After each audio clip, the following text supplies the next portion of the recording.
Conexão Poder. Oferecimento Unimed Cuiabá. Afaste qualquer mal de sua casa. Evite acidentes domésticos.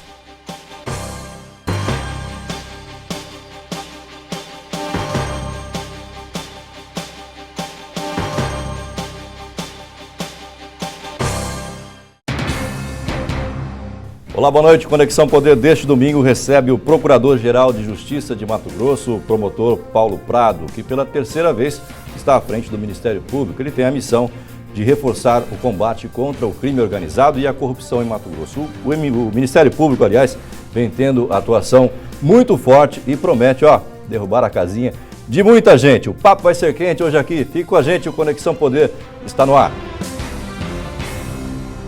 Com 26 anos de Ministério Público Estadual, Paulo Prado está comandando a instituição pela terceira vez. Considerado polêmico e controverso por alguns, Prado foi nomeado chefe do MPE por Pedro Tax, depois de desbancar em eleições internas nomes apontados como favoritos do governador. Muito bem, participam dessa entrevista a jornalista Ana Carla Costa, editora de política do jornal Folha do Estado, e também o jornalista de política Paulo Coelho, repórter do site Repórter MT e também da Rádio Capital FM. Como a gente viu no VT, doutor Paulo Prado, o senhor derrotou em eleições internas no Ministério Público outros promotores que seriam favoritos, né, para vencer essa eleição e seriam favoritos até do próprio governador. Mas aí o senhor assumiu o Ministério Público e veio a prisão do ex-deputado Riva. E o ex-deputado Riva afirmou que o senhor trocou a prisão dele pela sua nomeação ao cargo de Procurador-Geral de Justiça. Queria que o senhor comentasse um pouquinho sobre isso. Inclusive a deputada Janaína Riva, quando esteve aqui, ela comentou sobre esse assunto também. Em primeiro lugar, eu acho que ser Procurador-Geral de Justiça é muito, pela quarta vez, e com uma vitória praticamente com 70% dos votos da minha classe, é muito mais significativo do que você desempenhar o seu papel contra A, B ou C. Então, ser Procurador-Geral de Justiça, você vai administrar uma instituição que está em 79 comarcas, que está em todo o estado de Mato Grosso.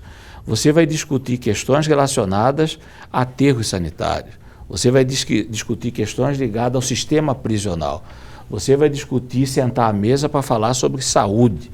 O que foi dito naquele momento é que eu negociei com o governador Pedro Tax. Em primeiro lugar, isso é um desrespeito ao Poder Judiciário, porque quem prendeu com o governador, quem prendeu o ex-deputado foi uma juíza de direito. Então, essa juíza de direito também participou da negociação para prender esse senhor. Mas baseado, ela... Não. E, além do mais, eu, como Procurador-Geral de Justiça, eu não funciono nesse processo, porque ele não tem mais foro privilegiado, ele não é mais deputado estadual. Então, como que eu vou negociar algo? Primeiro que eu jamais negociaria na minha vida o que quer que seja, né? Eu cheguei com concurso público, não cheguei para o padrinho, comecei minha carreira em São Félix do Araguaia, a comarca mais distante à época no estado de Mato Grosso. Depois eu fui para Sinop, Rondonópolis, vim para Cuiabá. Vocês me entrevistaram várias vezes na Promotoria de Justiça, sempre atendendo a população, sempre debatendo com a população. Então, em primeiro lugar, eu não atuo no processo do senhor Riva. Quem atua são os promotores do GAECO. Por quê? Porque ele não é mais deputado estadual. Se ele fosse deputado estadual, aí sim, a competência seria minha, sim, através do NACRO, do Núcleo de Ação. Você é o chefe maior, né? Eu sou o chefe maior. Como o dono da televisão aqui, ele manda, é o dono da televisão. Mas você tem autonomia para fazer o seu programa e fazer a pergunta que você deseja para mim. Exatamente. Ele não vai te entregar aqui, pergunta isso ou aquilo. Então, eu não vou chegar para o promotor e falar, você tem que fazer isso ou aquilo. E não vou chegar para a juíza e falar, você é obrigada a aprender. O que aconteceu foi o seguinte, que existia uma situação, tinham provas contundentes do crime cometido, os promotores, com base no que dispõe o Código de Processo Penal, lá no seu artigo 311, 312, viram que tinham circunstâncias suficientes para pedir a prisão, a juíza decretou e ele só conseguiu ser colocado em liberdade no Supremo Tribunal Federal, numa decisão 2-2. Então, tudo isso aí mostrou que a conduta dos promotores de justiça estavam corretas, que a conduta da juíza ao decretar a prisão estava correta, do Tribunal de Justiça em manter a prisão estava correta, dos ministros do STJ em manter a prisão estava correta, e o Supremo, numa decisão 2-2, e quando empata, favorece quem está preso, o acusado, o réu, Indúbio pro réu, né? Soltou. A máxima do Senão, direito. porque faltou um ministro, e nós não sabemos, esse ministro que faltou poderia ter votado 3-2 a favor ou 3-2 a contra. Então é uma engrenagem muito grande para se negociar, para poder dizer que fulano só foi... Doutor Paulo, boa noite. Eu vou insistir nessa pergunta aí, apenas dando uma esmiuçada maior.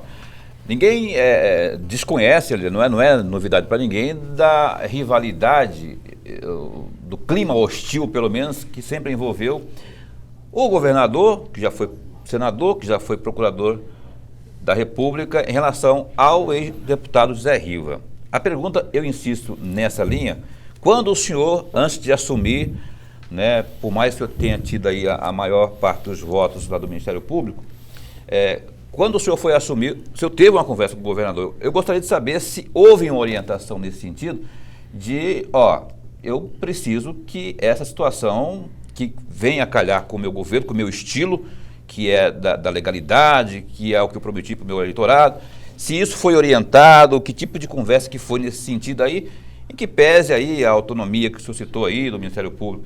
O governador pediu alguma coisa para o senhor nesse sentido aí, não especificamente sobre o Riva, mas esse pessoal que estaria cometendo ilicitudes no âmbito da esfera pública? Olha, é o estilo do governador e é o estilo nosso também. Quem conhece a minha história sabe. E quem conhece a história dos colegas que trabalham no patrimônio público, Dr. Turim, Dr. Célio Fúrio, Dr. Gilberto Gomes, Dr. Clóvis de Almeida Júnior, Dr. Mauro Zac, que foi cedido para ser secretário, tá? Dr. Alexandre Guedes, vocês conhecem o estilo do Ministério Público. Então não se trata do estilo do governador Pedro Táxi, trata-se do estilo do Ministério Público brasileiro, do estilo, e ele pertenceu a essa instituição. Então é o estilo do Ministério Público. Pois é, instituição. Não, calma, eu vou responder. Doutor Paulo, eu vou responder. Mas esse estilo do Ministério Público, eu não posso deixar de fazer essa intervenção, porque esse estilo do Ministério Público, proporcionalmente, ele não foi o mesmo estilo no governo Silval, por exemplo. O governo Silval não começou o governo, a gestão dele, com tanta auditoria, com tantas prisões, não o governo, o Ministério Público, né? Mas isso, Paulo, não é verdade. Não é verdade. Se você levantar, foram propostas 400 ações civis públicas, só em Cuiabá. Se você quiser, eu trago a certidão. No governo passado. No governo passado, 400. Só o doutor Clóvis de Almeida Júnior instaurou 42 inquéritos civis. Doutor Roberto Turim, vários outros inquéritos civis. Doutor Célio, eu propus através do NACO várias ações. Só que eu não saio com alto-falante, como você falou, há 2 anos eu não venho aqui, não vou em outros canais, por orientação nacional. Uhum. Por orientação nacional. Não, mas eu preciso. Peraí, vocês fazem a pergunta, eu preciso concluir. Senão fica. Eu tenho que responder toda vez. Tá certo. Mas eu vim aqui. Me propus a vir aqui para eu poder responder. Se eu não respondo, a pessoa que está ouvindo, ela não consegue fechar o raciocínio. Exatamente. Com relação à pergunta anterior. Não, eu preciso fechar o raciocínio com relação à pergunta anterior. O que eu combinei com o governador Pedro Táxi, porque eu conheço há muitos anos, conheço o governador Pedro Táxi antes de ser procurador da República. Ele foi procurador do Estado em São Paulo. Então, ele é cuiabano, nossas famílias se conhecem, meu irmão é da época dele aqui em Cuiabá. O que nós combinamos? Falou, Pedro, Paulo, vamos trabalhar em parceria, em conjunto, dentro da legalidade. Em momento algum nós comentamos o nome de A, B ou C. Eu não tenho motivo algum para chegar aqui e dizer que nós fechamos. Não, até porque ele é um homem ético, um homem sério, um homem correto. O que foi tratado entre nós, até a cedência de 2 promotores. Olha, eu preciso de um promotor de justiça que entenda de direito ambiental, porque eu quero realizar um trabalho diferenciado na SEMA. Posso contar com vocês? Falei, pode, que é a doutora Ana Peterlini, que hoje está na SEMA, que está fazendo um trabalho muito bom, né? E depois ele falou, e tem o doutor Mauro Zac, que já trabalhou no GAECO, eu conheço o trabalho dele e gostaria de contar com ele na Secretaria de Segurança, e está lá. E todos vocês da imprensa estão elogiando o trabalho dele. E na área de saúde, doutor Alexandre Guedes, eu mesmo, o doutor Edmilson da Costa Pereira, participamos de várias reuniões. Agora, o que acontece é o seguinte, às vezes num governo, esse governo abre mais as portas para receber o Ministério Público e outros não. No governo Silval Barbosa, nós tivemos que entrar dentro da Secretaria Estadual de Saúde. Arrombar a porta. Tivemos que arrombar a porta. É que as pessoas esquecem. No governo Silval... esqueceu, né? No governo Silval Barbosa, os promotores de justiça entraram com ação contra o VLT, porque nós entendíamos que o BRT era a melhor alternativa para Mato Grosso e que não existia um projeto forte, definido, pronto e acabado para o VLT.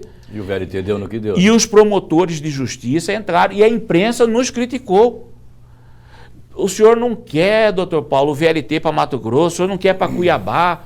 Cuiabá não merece o VLT. Eu falei, merece. Só que os nossos técnicos, os promotores estão entendendo que não vai conseguir terminar. Como não conseguiu? Eu fui criticado. Mas o senhor está dizendo que a imprensa o criticou, mas o senhor me exclua fora dessa. Eu fui um dos poucos jornalistas que o Paulo Velho sabe a criticar essa obra.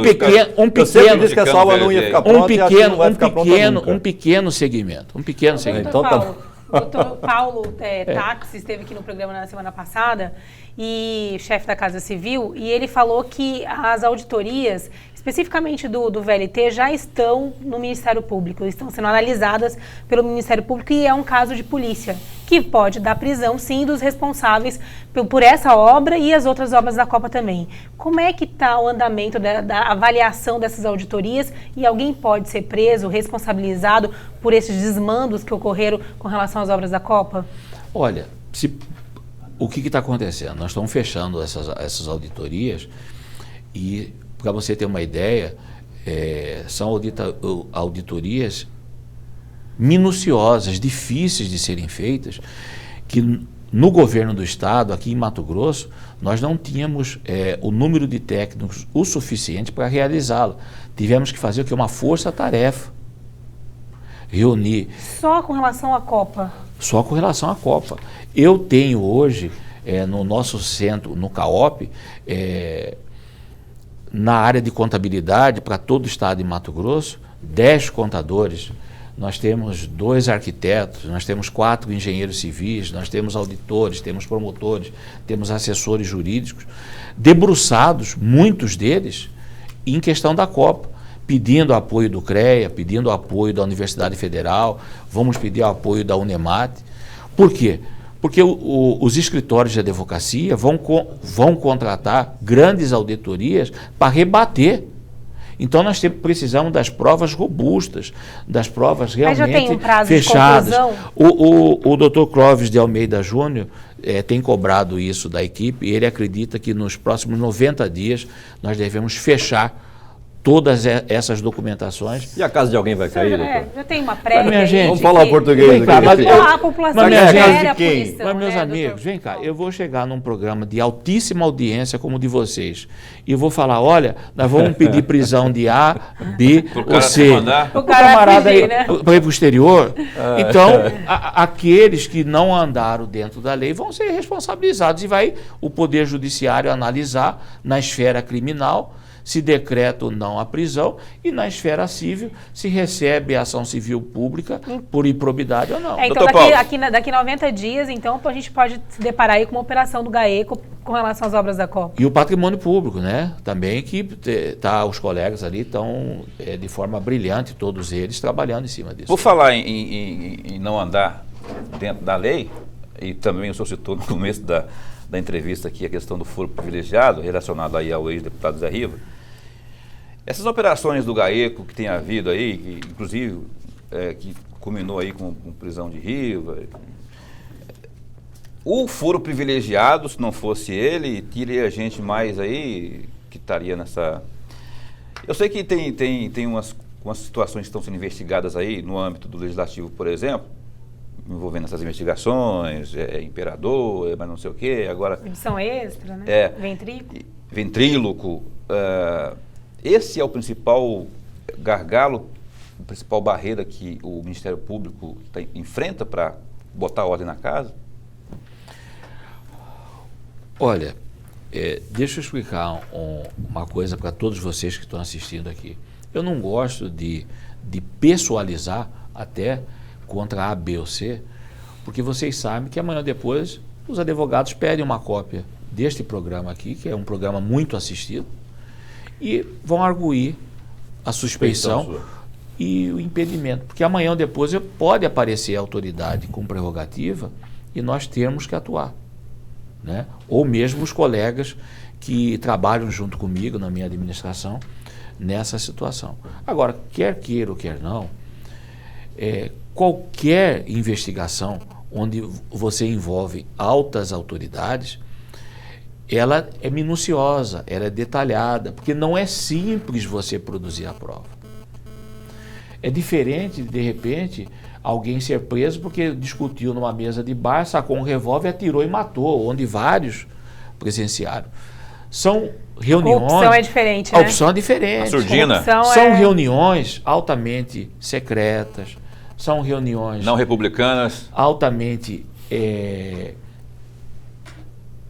realizadas por pessoas que estão sendo orientadas por contadores, por auditores, por pessoas que entendem de informática, que entendem de lavagem de dinheiro.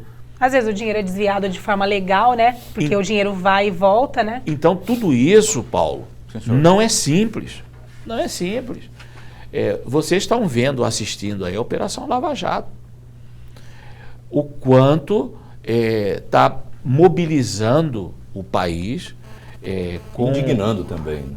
E unindo forças aí, Polícia Federal, Ministério Público Federal, o enfrentamento que está ocorrendo a nível de Senado por alguns senadores poderosa, e deputados federais contra o Procurador-Geral da República. Vocês estão assistindo isso aí, Rodrigo vocês Janot. estão vendo o Rodrigo Janot, o momento desconfortável que ele está vivendo, mas ele está tendo a coragem de enfrentar tudo isso e trazer à tona. Então não é fácil. Hoje a vida do Rodrigo Janot, você vê toda hora os senadores desconfortáveis com a situação o agridem.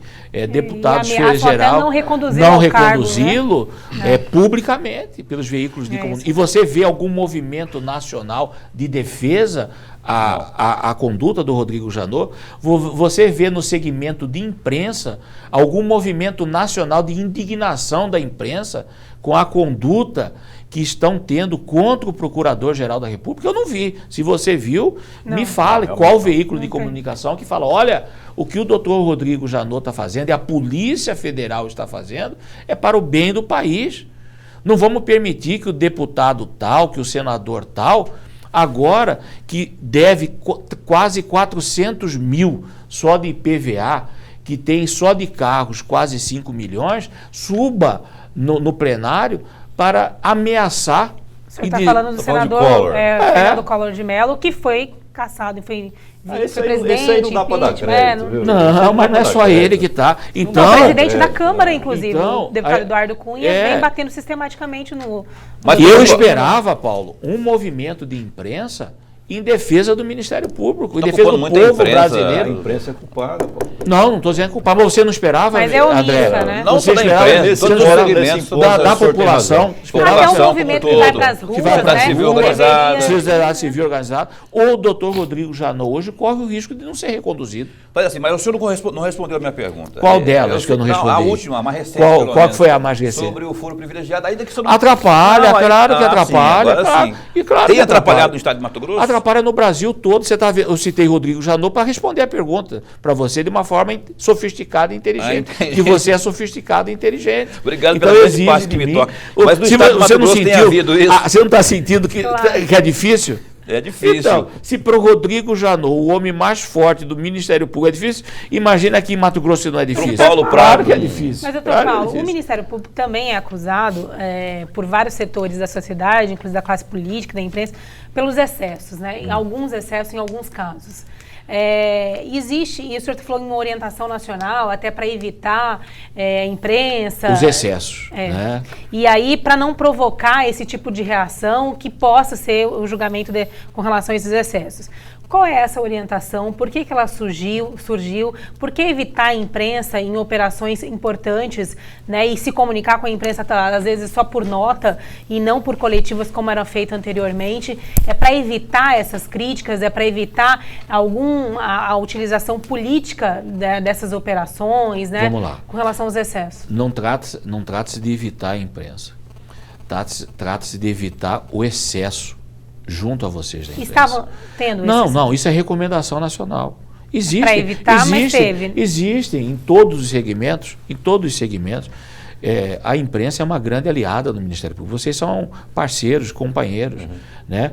Mas o que acontece? E muitas vezes um exagero de um colega ou um exagero de um veículo de comunicação pode distorcer toda a imagem de uma instituição. Então, o que o Conselho Nacional do Ministério Público solicita, recomenda? Você trabalhando com nota, você vai repassar para a grande imprensa nacional dados técnicos, dados precisos, dados pensados, que amanhã ou depois não serão utilizados pelos advogados para arguir a nossa suspeição. Nós sabemos que os advogados utilizam desses detalhes e é o papel deles. Eles são pagos para defender e eu não estou aqui criticando. Eu acho que o advogado tem que defender o seu cliente mesmo. Sim. Né? Então, ele vai procurar brecha. E é nessa brecha fala, né? que muitas vezes, se você não toma cautela para o que você está falando provar, e também para você não expor a família da pessoa. Porque muitas vezes pode existir um cidadão que cometeu um fato, mas que ele tem filhos que estão na faculdade, filhos que estão no colégio, tem mãe idosa, tem pai. Então, se ater aos fatos, se ater ao que está ocorrendo, evitar os exageros. Ou e seja, nós temos que a vaidade entre os promotores, delegados, essas coisas, não é? Isso evitar, não tem nada a com ver certeza. Com a Operação Ararate, que o Ministério Público também foi envolvido, né, nessa operação toda, mas já está esclarecido a ligação que tinha o promotor Reginaldo com o Éder Moraes? Se o processo foi desmembrado, se o Procurador-Geral da República concordou com o desmembramento, o que significa isso?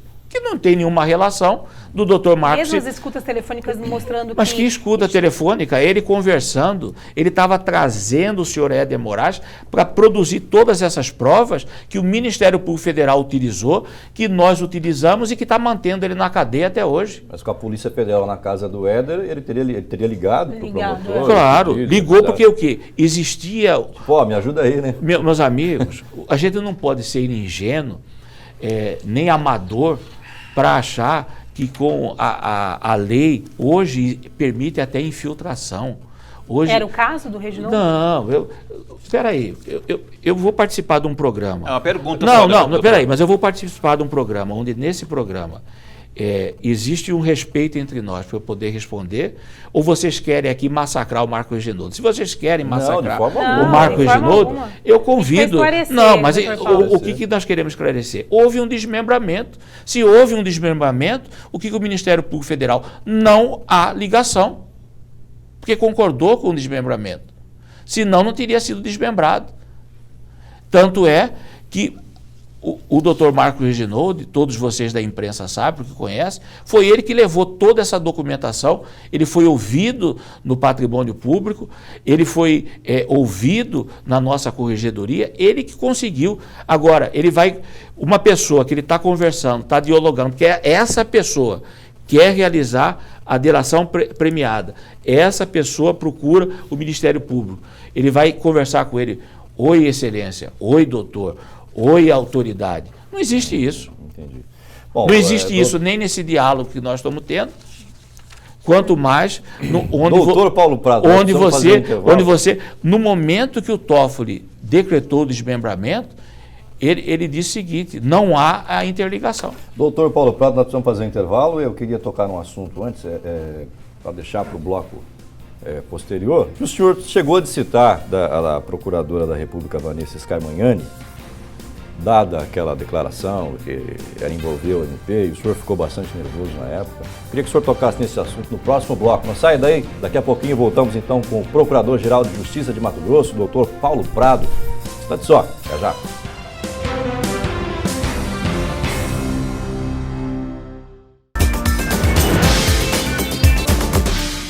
Muito bem, estamos de volta com o Conexão Poder deste domingo, recebendo o Procurador-Geral de Justiça de Mato Grosso, o doutor Paulo Prado. No bloco anterior, bastante polêmico, doutor Paulo Prado, e a questão que ainda repercute bastante foi aquela rusga do senhor com a Procuradora Federal. Já está resolvido isso? Eu não tenho rusga com ninguém, tanto é que o Procurador-Geral da República esteve em Mato Grosso, foi no meu gabinete. Nós ficamos 3 horas reunidas com procuradores da República, dentre eles a doutora Vanessa, a doutora Denise e demais procuradores da República que fizeram parte daquela força-tarefa. Eu estive reunido com todos os promotores do GAECO e do Patrimônio Público. Hoje nós trabalhamos, naquele momento, logo após, o doutor Rodrigo Janot, inclusive, essa entrevista está aí para quem quiser assistir, disse que veio para que houvesse um trabalho em conjunto, um trabalho em parceria, um trabalho em favor da sociedade, da sociedade mato-grossense, e o que nós estamos fazendo isso, os nossos promotores conversam sempre que há necessidade com os membros do Ministério Público Federal. O chefe do Ministério Público Federal aqui é o doutor Gustavo Nogama, é meu amigo pessoal, é uma pessoa que eu nutro o maior respeito, então isso é página virada da nossa história. Doutor Paulo, a gente vive um momento diferente no país, né? Nunca se viu antes tantos políticos sendo presos, grandes empreiteiros, né? Não dava para se imaginar isso há uns anos atrás, que um proprietário, dono da Odebrecht, estaria, né, nessa situação que está, ou da Camargo Correia. Como Riva mesmo, quando há um tempo atrás, ou há 3 anos atrás, nós imaginávamos que o Riva ia passar 3 meses na prisão. Éder Moraes. Então um momento diferente. É o Pedro Henry, que foi condenado, está cumprindo pena. É um momento diferente, né? Um momento de combate à corrupção de fato, né? O senhor sente isso também? O senhor sente que a sociedade está mudando, que o país está mudando, passando a limpo toda essa questão? Eu sinto, eu vejo que o país chegou num ponto que está vindo à tona todas essas situações. A sociedade está cobrando mais, está participando mais. As leis que estão surgindo são leis que, por exemplo, a figura da delação premiada, a lei das organizações criminosas. Concorda com ela? Né? Claro que eu concordo. A reforma do Código Penal, a ficha limpa, o quanto a ficha limpa impediu que vários candidatos pelo Brasil afora pudessem disputar novamente a eleição. Até então, o uso da delação premiada. O uso da colaboração premiada. Se eu concordo, porque assim, muita gente fala que ela é ótima, excelente, só que há também quem diga que ela blinda, quer dizer, ela torna herói aquilo que é bandido e em detrimento de uma outra situação. A delação premiada era um instituto que ela tem que ser muito bem pensada, muito bem trabalhada, e ela não pode ser utilizada de uma forma qualquer. a delação premiada, ela sendo utilizada para desbaratar toda a organização criminosa, você percebendo que pelos caminhos normais você não conseguiria pegar todo mundo, que você vai conseguir recuperar grande parte que ainda não foi diluído desses recursos, que você vai conseguir colocar fora de circulação inúmeros criminosos, e se ela for bem trabalhada, bem utilizada, é um instituto que os Estados Unidos está usando há muito tempo, que a Europa está usando, vários países da Europa estão usando há muito tempo. Parece uma equação matemática isso, né? Porque você alivia, entre aspas, para pegar vários, não é? Depende. Essa parece uma equação matemática. Tá, mas o que acontece? Se você tem na delação premiada várias possibilidades de diminuir a pena daquela pessoa, sim. Mas se você possui provas contra e você vai conseguir trazer 20 e tirar de circulação 20 tão graves ou mais do que esse, que produziram um rombo igual ou maior do que esse, que estão em circulação, e você tira todos esses, e esse que fez a delação também vai ter, para conceder a delação, ele vai ter também que devolver recursos, vai ter que entregar documentos, vai ter que produzir provas, vai colocar sua tornozeleira ou ficar alguns anos na cadeia. Então, ela bem utilizada, ela bem pensada. E a delação mas não é premiada? o que se vê, né? Inclusive o último delator aí famoso, O Júnior Mendonça estava lá nos Emirados Árabes, estava na Riviera férias. Francesa, não sei, Mas então, essa passando questão, férias. Ele não devia estar com tornozeleira também? Ou eu estou enganado? Que deveria, né? Porque ele é um dos principais envolvidos nesse esquema aí. O senhor de Moraes está preso e está viajando. Mas não foi um procedimento cuidado por nós do não Ministério foi, Público não foi. Claro. Só queríamos ouvir. Olha só, opinião, que é questão de opinião. Não, eu não posso emitir uma opinião com relação a uma pessoa que foi citado o nome, porque amanhã depois ele pode ser alvo do Ministério Público Estadual. E se eu emitir uma opinião aqui, a nossa instituição vira suspeita. Então deixa eu exemplificar aqui. Deixa eu fazer perdão, Aninha, vou fazer um exemplo. Se a gente questionar o Instituto, eu estava questionando o Instituto da Delação Premiada. Tanto é que o Instituto deu certo, que você está vendo, como vocês comentaram aqui, Camargo Correia, Andrade Gutierrez, isso aí é fruto de delação premiada. Mas assim, hipoteticamente falando aqui, vamos trazer as coisas para o nosso terreiro aqui. Nosso mundinho. Vamos pegar, eu estou falando hipoteticamente, eu acho que no ramo da hipótese, eu acho que o senhor pode, pelo menos, dar a sua opinião, se não como chefe do Ministério Público, mas como pessoa, como cidadão. Vamos pegar aí falou do Éder, vamos pegar um arcanjo, ou um Riva, sem fazer nenhum tipo de relação diretamente um com o outro. Mas se um desses aí entrar em acordo com a justiça de delator premiado e que a delação dele servirá para chegar a 100 outros mais, quer dizer, se aliviaria para esses nomes que eu falei aqui? O que acontece é o seguinte, vamos lá. Se uma pessoa ela tem o direito de solicitar a delação premiada.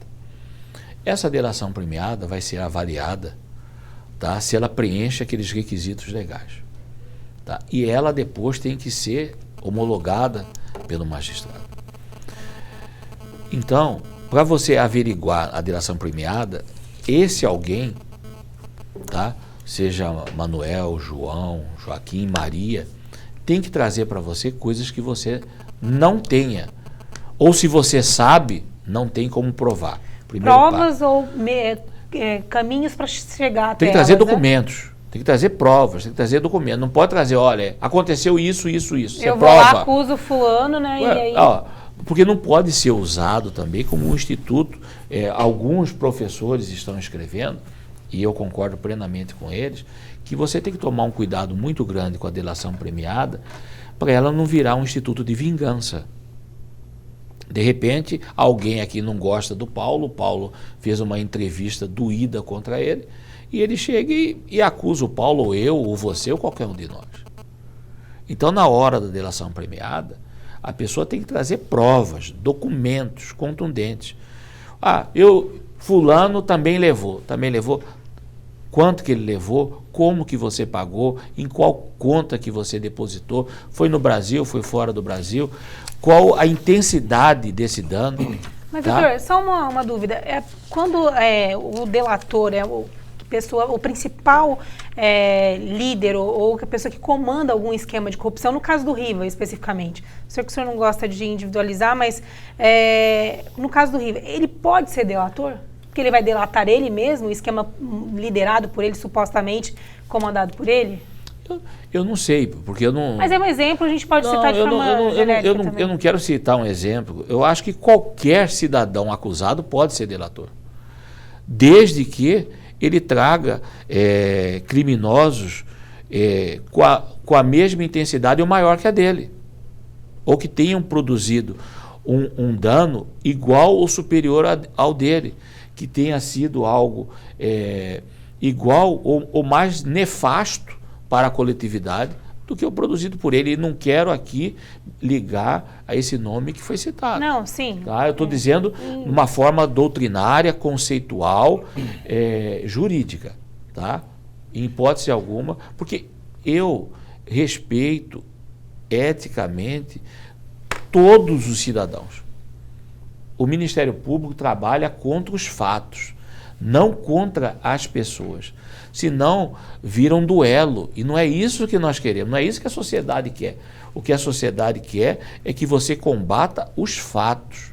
Então, dentro do ordenamento jurídico brasileiro, foi instituída a delação premiada. Certo. E a delação premiada, para que ela aconteça, um exemplo, nessa delação premiada que vocês estão vendo aí da Operação Lava Jato, a pessoa falou assim: eu vou trazer todos aqueles que participaram do esquema. Para a justiça é interessante. Para a justiça é interessante. Claro. Mas Então, aí alivia a minha barra, não, mais ou menos isso? Diminuiu. Não, reduz, diminuiu. ameniza. Mas ele trouxe todo. Ele trouxe todo. É uma moeda de troca.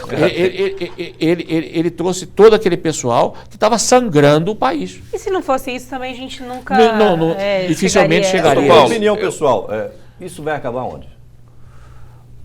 E isso vai acabar num país melhor, isso vai acabar numa sociedade que vai acreditar mais na punibilidade, isso vai fazer com que todo cidadão, na hora que ocupar um cargo público, ele perceba que ele está ocupando ali para atender o público, ele vai educar melhor os nossos filhos, vai sobrar dinheiro para a educação, vai sobrar dinheiro para a saúde, vai fortalecer o sistema de justiça do Brasil, vai fortalecer a igualdade partidária na hora de você disputar uma eleição. Isso vai trazer um crescimento para a nação. O senhor concorda com a tese de que quem está em cargo público e está de alguma forma, direto ou indiretamente, sendo investigado, deveria se afastar desse cargo público? Dependendo da Seria mais situação, ético, pelo dependendo menos. do crime, dependendo do que seja o fato. A presidente Dilma, o presidente da Câmara Federal, deveriam se afastar? O senhor tem essa opinião também? Eu preciso primeiro saber quais são as acusações, quais são os fatos, e aí as autoridades competentes, elas vão, acredito que, caminhar para adotar aquilo que... O senhor acha que a corrupção aumentou ou ela está sendo mais exposta agora e tem pessoas sendo punidas?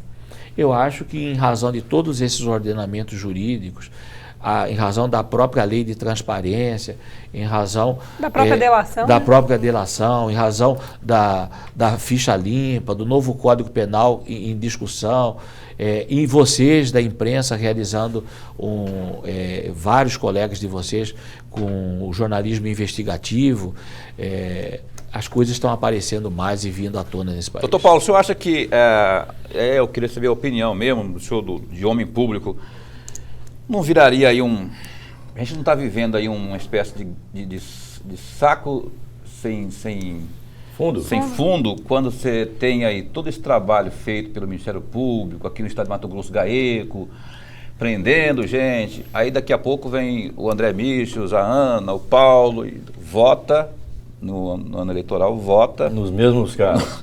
nos mesmos ou piores. Quer dizer, eu não Então, voto o nisso senhor aí. acha que numa questão mais de educação, eu não sei, qual que é a opinião do senhor sobre isso? Quer dizer, parece que estão nadando, secando gelo. Não, eu acho que o melhor regime que existe é o democrático. E na democracia você tem que entender que muitas vezes a população ela não estava tendo acesso a muita informação. E hoje a população está tendo acesso à informação. Eu tenho certeza, Paulo, que nas próximas eleições nós teremos surpresas. Boas. Já Acredito teve em que boa, já 2014, teve né? em 2014 surpresas interessantes. Pelo táxi foi uma surpresa boa? Uma surpresa boa, eu acho que foi uma surpresa muito boa, eu acredito. Pelo estilo dele, já vindo do Ministério Público também, de fiscalizar, enfim, de zelo pela coisa pública. Todos nós aqui conhecemos o governador Pedro Táxi, o estilo dele, a maneira dele agir com a coisa pública. E tem o governador como um homem seríssimo, um homem correto. Legalista. Uma pessoa que eu tenho certeza, preocupada com os menos favorecidos, que vai valorizar aí áreas como segurança, como saúde, como educação. Ele é um professor, ele deu aula para milhares de pessoas nesse país. Eu acredito numa mudança no estado de Mato Grosso. Eu posso fazer uma pergunta para amenizar um pouco aqui? Eu tenho que pedir para ele, doutor Paulo, porque aqui o autoritarismo aqui reina direto. Eu vou fazer uma pergunta para o senhor aqui, é o seguinte, depois, se você quiser, André, continuar cutucando Eu, né? a onça com vara curta, você continua. Longe, né? Você tá longe Vou perguntar aí. aqui, doutor Paulo Prado, o senhor pretende empossar 21 novos promotores aqui Em agosto. menos de um mês. 7 de agosto. 7 de agosto, não é? 7 de agosto. Mesmo com mais 21 novos promotores, o acesso à justiça para centenas, para milhares de mato-grossenses ainda vai continuar sendo muito difícil. Tudo bem, fazer a comparação com 10 anos atrás evoluiu muito. Só que tem gente lá em Guarantã do Norte, por exemplo, Nova Maringá, que não tem acesso à justiça porque não tem um promotor. Tem o déficit ainda, né? Tem déficit. Como que o senhor pretende resolver essa equação aí matemática? Pegando o seu gancho, eu queria que o senhor comentasse também sobre a presença do promotor Marcelo Ferra no Conselho Nacional do Ministério Público. Aliás, é o único de Mato Grosso nesse conselho. Jack Estripador, por parte. Vamos lá, a primeira pergunta é com relação aos 21 posse. promotores. Esses promotores, Paulo, eles estão indo para o interior. Vão para Cotriguaçu, Colniza, Porto Alegre do Norte, São Félix do Araguaia, Ribeirão Cascaleira, Pontes da Lacerda, vão para Rosário, Nobres, vão para Querência, para Cláudia, Marcelândia, Vera, para essas regiões mais distantes do estado de Mato Grosso. Para Guarantã do Norte, como você comentou, eles vão para melhorar a prestação jurisdicional do Ministério Público, o acesso ao Ministério Público, à justiça dessas pessoas. Isso resolve o problema? Não, nós precisaríamos de, eu acho que mais uns 18, mas tem a lei de responsabilidade fiscal, e a lei de responsabilidade fiscal, e a gente temos que ter cautela. Vocês estão vendo aí pelos veículos de comunicação, os indicativos econômicos são preocupantes, a taxa de crescimento do país é negativa, então a gente tem que administrar com cautela, porque depois você nomeia e não tem como pagar salário, não tem como mandar o promotor, gera... Ultrapassa o teto, né, com gasto Ultrapassa em folha de o teto. pagamento. Mas se houver um excesso de arrecadação, nós estamos num estado eminentemente produtor, riquíssimo, não é? Se houver um excesso de arrecadação, como se prevê inclusive, né, se vier lá, que vem o FEX, outros fundos, que venha contribuir com a nossa economia aqui, isso não pode... Mas isso só pode ser contabilizado no próximo ano. 2016, no só, para verificar se nesse ano vai existir o excesso. Então tem que executar os meses para ver qual é o excesso, se ele vai existir realmente, que na verdade não existe excesso. O que existe? É um orçamento feito abaixo da previsão, até para evitar... Subestimado, né? Subestimado, até para evitar surpresas desagradáveis. O pessoal vai, vamos baixar um pouco aqui, porque aí a gente não corre o risco de não executar. Então você executa e sobra o excesso, aí você repassa no outro ano. Tá? E a outra pergunta que você fez foi do Dr. Marcelo Ferra de Carvalho. Do Conselho Nacional. Olha, o Dr. Marcelo Ferra de Carvalho é uma das lideranças nacionais do Ministério Público, um dos homens mais preparados que esse país possui. É uma referência nacional e é um orgulho para o povo de Mato Grosso ter um rapaz tão jovem como ele, que você pode ter certeza que qualquer Ministério Público que você for no Brasil, São Paulo, Minas, qualquer um deles, se você falar o nome do Dr. Marcelo Ferra, todos conhecem. Ele já ocupou, inclusive, o cargo do senhor. Foi Procurador-Geral de Justiça, foi presidente da Associação Estadual, fez parte da diretoria da CONAMP, da Associação Nacional, e no debate que ocorreu em Brasília, ele foi elogiado pela grande imprensa nacional. Doutor Paulo, você vai seguir nesse assunto ainda, que eu ia mudar de assunto. Eu ia falar sobre a maioridade penal. Também. Vamos falar da maioridade Também. penal. O senhor é contra a também ia falar maioridade sobre penal isso. de redução por quê? Eu sou doutor Paulo? radicalmente contra. Por que o senhor é contra? Vamos lá, tá. Vamos lá. O senhor está defendendo bandidinhos disfarçados de crianças? Não fala isso. Promotor. Você vão ainda dizer que você está agindo. Eu tenho que perguntar. Não, mas não promotor. vamos generalizar, pelo amor de Deus. Olha o que acontece. E eu sei do seu envolvimento com a causa infanto-juvenil. Sabe. Conheço a sua história. Olha só. Vamos trabalhar com números. Quantos adolescentes nesse país realmente... Não, em primeiro lugar, qualquer um de nós tem consciência que o rapaz com 16, 17, 18 anos de idade tem consciência do crime que cometeu. Correto. Com 15 anos de idade, minha filha de 11 anos de idade, se eu falar para ela, minha filha não faça isso, ela sabe que não tem que fazer. O certo e errado, né? Certo e errado. Então, não é o fator idade. Eu não estou discutindo o fator idade. Eu estou discutindo o seguinte, que se você pegar os números hoje, tá, da criminalidade nacional, apenas 1% dos crimes de natureza grave e hediondos são praticados por adolescente. É muito pouco. Mas em contraparte, 1%. E desses 1%, você pega 0,5% de 16 a 17 com características de maior gravidade. Tá? Agora, em contrapartida, das vítimas produzidas pelo narcotráfico, por roubo, por organizações criminosas, os adolescentes são vítimas em número de 35%. Então está se matando muito mais adolescente nesse país do que o adolescente está praticando o crime. Está praticando o ato infracional. Tem coisa aí... Não, vamos lá. A pergunta é o seguinte, se as pessoas acham que vão resolver o problema da criminalidade apenas reduzindo a maioridade para 16, então reduza logo para 12 anos de idade, porque não vai dar certo com 16. Como não deu em outros países. Como não deu, não vai dar certo. Você vai resolver. Sabe por que não vai dar certo? O sistema prisional para adulto hoje está recuperando? Não. Está diminuindo a reincidência? Por que o adolescente, vamos lá, por que o adolescente hoje está praticando crime nesse país? Se você pegar os adolescentes que estão praticando crime nesse país, 80% deles são usuários de droga. Há 15 anos atrás, tá? Há 20 anos atrás, quando eu comecei na infância e juventude, tá? Qual que era a droga forte? A maconha. Hoje o crack... Né? A maconha é uma droga que causa o quê? A lerdeza, o sono, a pessoa fica paradona. Não fica agressiva, né? Hoje é o crack. Qual que é o efeito do crack? Uma neurose, uma esquizofrenia, uma agressividade. A dependência é muito forte. Muito forte. A cocaína, o crack é um subproduto da cocaína.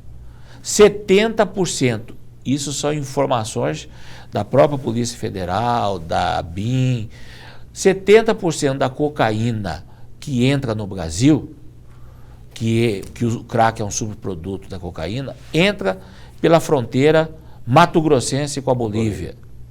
Nós temos 700 quilômetros de fronteira seca, onde você não tem ali a presença do Estado, você não tem uma alfândega, nós não temos base aérea em Nem o Mato exército Grosso. devia estar lá. Nós não temos. Se você precisar de um voo, você tem que acionar Mato Grosso do Sul. Aí sai um avião lá de Mato Grosso do Sul ou de Anápolis para vir. A cocaína brasileira é abastecida pela Bolívia, a peruana, a Europa e a colombiana nos Estados Unidos. Enquanto nós não enfrentarmos o tráfico de drogas e o próprio usuário o usuário de drogas, você tem que mudar o tratamento com o usuário de drogas. Ele foi preso uma vez por uso, você solta. Na segunda, você exige dele. Você tem que ser internado.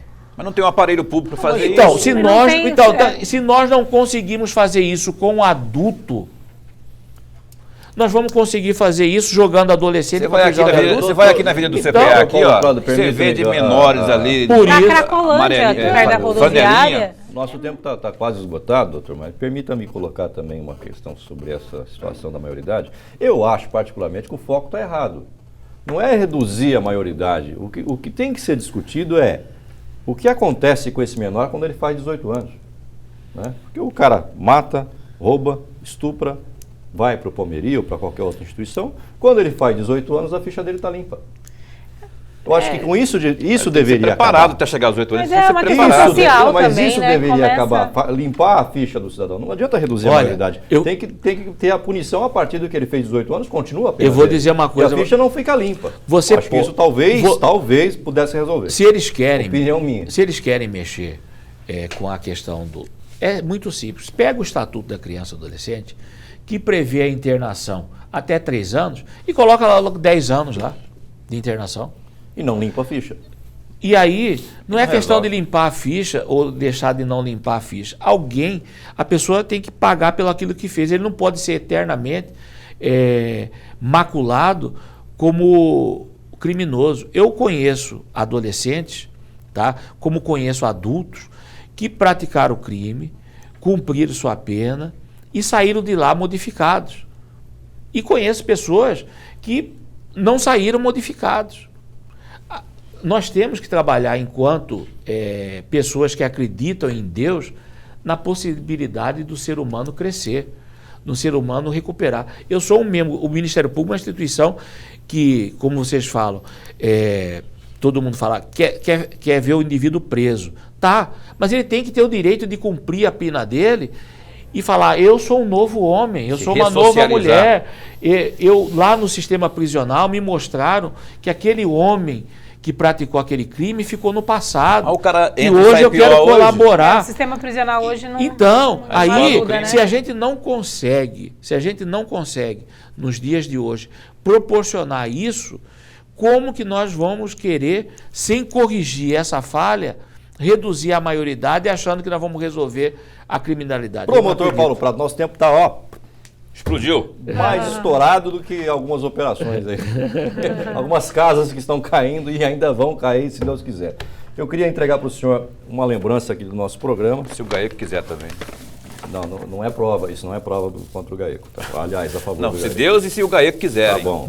A caneca do nosso programa, caneca também do site Repórter MT. Obrigado. Que o senhor levasse, colocasse lá em seu gabinete para tomar aquele cappuccino maravilhoso que servem lá no Ministério Público. Olha, eu queria agradecer a oportunidade e como o programa foi muito quente, eu gostaria... eu gostaria... Isso ainda veio de gravata vermelha, que nem a minha, que nem a do André. Olha só, meus amigos, quando você está na empolgação e na efervescência, se em algum momento eu usei alguma palavra que desrespeitou alguns dos senhores ou os telespectadores, eu gostaria com sinceridade que me perdoasse, me desculpasse.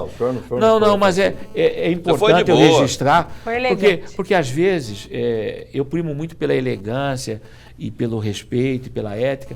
E quando você está num programa efervescente como o de vocês, às vezes a gente descuida das palavras. A gente enaltece a sua coragem de ter vindo, submetido a isso. Olha só para mim aqui. Vai cair a casa de quem nos próximos dias? Ninguém está ouvindo, pode falar só para mim. Foi um prazer enorme estar aqui com vocês. Não me comprometa, né, doutor? Quando o promotor falou que conhece minha causa com a infância e adolescência, ele estava se referindo à minha mulher, a Marimar Michels, que é diretora, superintendente do Lar da Criança aqui em Cuiabá. Você vai apanhar em casa não, hoje à noite. Vai. Beijo, viu? Paulo Coelho, Até mandando um beijinho para amenizar a situação. Ana Carla, obrigado. Obrigada, uma boa noite. Paulo, Obrigada, por ter Dr. vindo Paulo. também. Obrigado. Olha, um abraço para o E a Andréia corretor. também, assessora do Dr. A Andréia Medeiros está aqui aflita com as nossas Olhando, perguntas. cara feia pra gente. Tá brava ali, não tem porquê. Um abraço essa semana. Vai mais pro brava que o corretor. Dr. Paulo. Deixa eu falar pro corretor Miranda, telespectador assíduo do nosso programa. Um abraço, obrigado pela sua audiência. Você em casa, obrigado também pela sua audiência nesta noite. Acabou o programa? Continuar mais uma meia hora com ele? Vai embora, vai dormir. Dois Voltamos no programas. próximo domingo, no mesmo horário, aqui na TV Pantanal, canal 22. Boa semana, boa noite, até domingo. Tchau.